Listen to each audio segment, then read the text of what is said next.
Eu sou Ana Santos, tenho 53 anos, comecei a empreender com 49, isso eu acho que é Olha, que legal legal. falar, porque eu acho que para empreender não tem idade, essa coisa de dizer, Sim. já tá com muita idade, é muito novinha. Não tem isso, eu conheço empreendedores de 16 anos e conheço empreendedores que começaram com 60, 70, então isso Sim, aí nunca é tarde, né, nunca Ana? é tarde, nunca é tarde. Eu sou cria de olaria, fui criada em olaria, só saí de olaria quando casei. Que legal. Aqui do lado, então, né, do Aqui do Alemão? lado, não, eu digo que eu sou cria do complexo. Não Sim, nada é mal. continuação. Isso, sou cria. E assim, eu venho de uma família muito humilde. O meu pai, com 5 anos de idade, ele já era órfão de pai e mãe. Agora você Caramba. imagina uma criança com 5 anos de idade, órfão de pai e mãe, lá no interior da Bahia. Caramba. Muito mais difícil. Então ele Sim. foi criado pelo irmão mais E velho, numa época muito mais difícil também, muito né? mais difícil. Meu pai hoje está com esse é o meu fraco, acho que 78, 79. Mas é uma história que me orgulha muito, porque meu pai veio para o Rio, foi criado pela tia, foi criado pelos irmãos. O irmão mais velho que sustentava a casa morreu muito novo, teve uma Caramba. doença e morreu. Depois a tia veio e morreu. Enfim, eles lutaram muito. Então eu sempre me inspiro na história dos dois, do meu Sim. pai e da minha mãe. Por outro lado, a Dona Ivonete, né, era aquela mulher que ela queria fazer alguma coisa. Eu digo que ela foi a minha primeira referência de empreendedora social, porque eu não sabia, né, o que era Sim, que legal. empreendedorismo. Imagina 30, 40 anos atrás, você não tinha noção do que Sim, era. não. E a mamãe, eu lembro assim, que sempre quando o papai ficava apertado, ela inventava alguma coisa para fazer.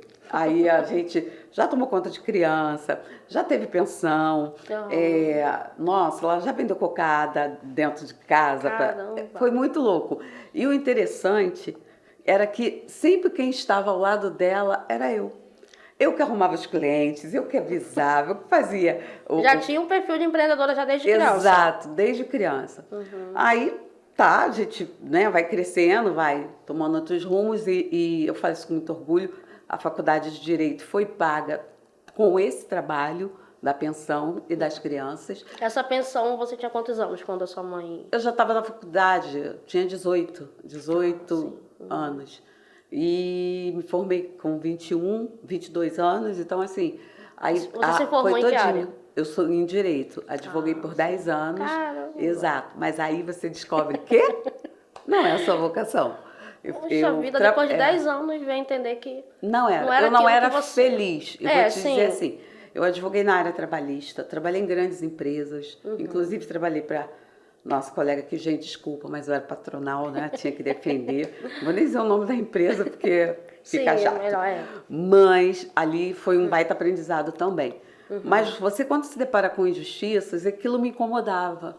Eu lembro que até em época de fórum, quando eu ia, e que passavam, né, os custodiados, como a gente chama, algemados, eu falava, pô, tá apertando muito a algema, solta um pouco, coitado do rapaz, não sei. E nem cliente meu era, eu me metia. Sim. Então eu sempre tive esse lado social forte, gritando, mas eu não tinha consciência disso. Você não se enxergava ainda, né? Não entendia muito. Era uma coisa que você via que tinha vocação, mas você não sabia o que era aquilo, né? Ninguém tinha te orientado. Não gritava em sim. mim, né? Não gritava.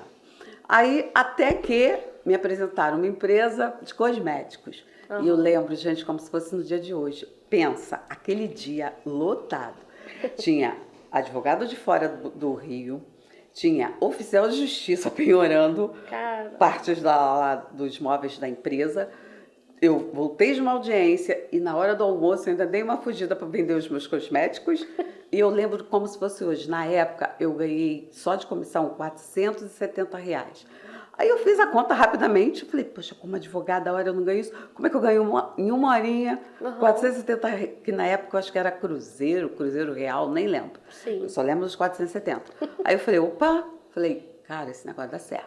Enfim, com o tempo eu cheguei pro dono da empresa e falei, olha, eu não vou poder ficar mais não, porque eu descobri vendas e eu tô feliz e a advocacia tá me atrapalhando, eu não vou poder mais ser sua advogada.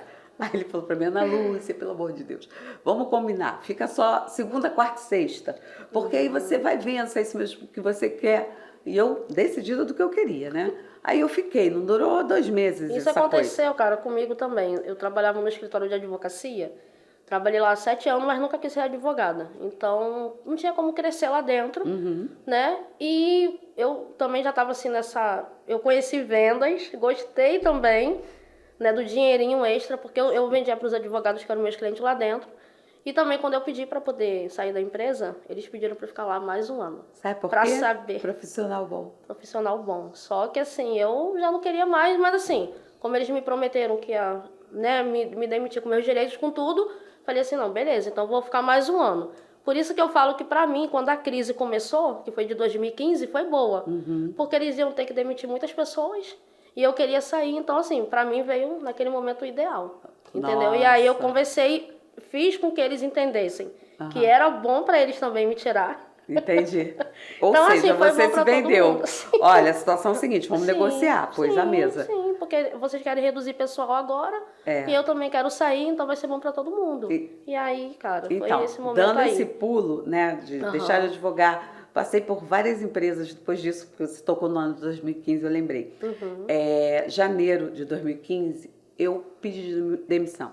Trabalhava numa baita empresa grande, boa também na área da beleza, mas ali eu já tinha em mente que eu queria ser empreendedora e que eu queria ter um salão de beleza. Eu só vi na minha cabeça que seria um salão de beleza, porque eu sempre fui da área comercial, sempre. Minha vida inteira era comercial ou gestão de pessoas, sempre assim. Você sempre foi uma pessoa muito comunicativa? Sempre falei muito. Eu lembro quando eu era criança, essa aqui vocês vão rir. Não sei se é da época de vocês, mas é da minha. A gente tinha um programa na televisão chamado como é que é? O Chacrinha, lembra do Chacrinha? Ah, sim. Não, o show do Chacrinha, não sei o quê. Aí adivinha quem era o Chacrinha? Aí eu botava minha irmã dançando, o meu irmão era o cantor e eu era o Chacrinha anunciando. Então, assim, todas as brincadeiras, agora, assim, eu sempre liderava, né? Tinha aquela coisa minha do liderar e da motivação do trazer. Mas aí, em 2015, quando eu pedi demissão em janeiro, quando foi em março, estourou a crise. Aí eu falei, eu vou voltar pro comercial, porque eu não vou aguentar, não vai dar certo, vai dar certo.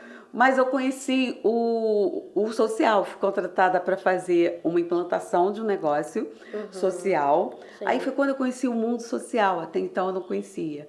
Aí Mas você foi em alguma palestra? Não, era implantação mesmo do negócio dentro das comunidades. Ah, que então, legal, que legal. E foi muito interessante esse projeto, que eu me sentia super à vontade, sabe? Era como se eu morasse ali, conhecesse as pessoas.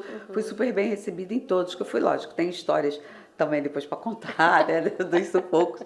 Mas aí, esse contrato era de 6 meses, era para uma multinacional. Eu fiquei 2 anos. Caramba. Quando eu saí, quando terminou o contrato mesmo, e aí eu pensei, o que eu faço? Aí falei, faço currículo, volto para o comercial ou vou empreender? E se eu for empreender, aonde eu vou? Foi tão interessante que as próprias pessoas que comigo trabalharam falaram assim, por que você não abre a sua empresa? Aí eu falei,